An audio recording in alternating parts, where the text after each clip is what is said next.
اور اسی طرح الہیتمی صواعق میں الصواعق المحرقہ میں فرماتے ہیں بعض لوگوں نے یہ بھی کہا شروع میں جب بات دیکھیں آج کے دور میں کئی باتیں ہمارے پاس واضح نہیں ہوتی جبکہ ہمارے پاس نیٹ بھی ہے، ٹیلی ویژن بھی ہے، ٹیلی فون بھی ہے، بات کہاں سے کہاں کیا کیا پہنچتی ہے.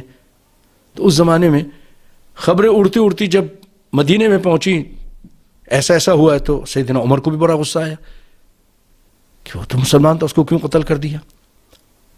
شکایت امام ابن حجر فرماتے ہیں اچھا اور سب کا مطالبہ تھا کہ وہ مسلمان کو قتل کیا تو اس کے بدلے ان کو قتل کیا جائے.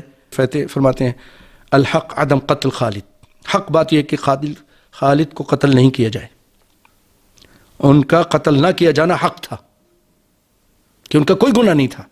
یہ مطلب لأن مالک ارتد ورد على قومه صدقاتهم کہ مالک بن نویرہ مرتد ہو گیا تھا اور اس نے اپنی قوم کے صدقات واپس کر دیے تھے جب اس کو یہ خبر پہنچی کہ رسول اللہ صلی اللہ علیہ وسلم وفات پا گئے ہیں.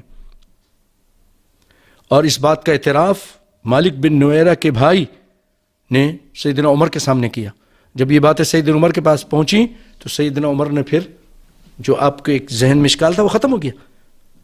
اور بعض لوگ اس چیز کو بھی لیتے ہیں اور یہ منافقین جہاں کہیں سیدنا عمر کو اتنی گالی دیتے ہیں پھر خالد بن ولید کے معاملے میں آ کے کہتے ہیں دیکھو عمر رضی اللہ تعالیٰ عنہ نے بھی ان کا محاسبہ چاہا تھا.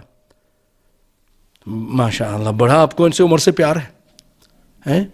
عمر کی ایک بات لے لی، عمر کی بعد والی بات آپ نے اپنے اس قول سے پھر رجوع کر لیا. رجوع سے مطلب یہ کہ آپ سب بات سمجھ گئے، بات واضح ہو گئی.